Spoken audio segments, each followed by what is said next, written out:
the 16-inch buffer, and this is the pad driver here.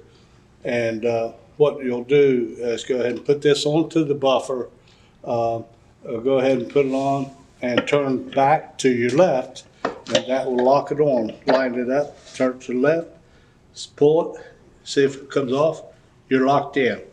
To take it off, you simply take it to the right hand side.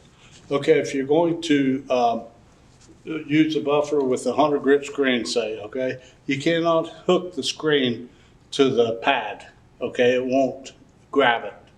You have to use a polishing pad, which is like this one. The polishing pad, then your screen, try to pull that off.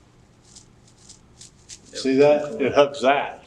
Now, this, you line that up with that and just press. So just line it up? Wind it up, line it up, that's it, that holds it. You couldn't pull that, you can pull it off, but you have to, see what I'm saying, it's gripping it? Yep. Now, you can put the screen on, just line that up with it, with that pad. Now that buffer's ready to go.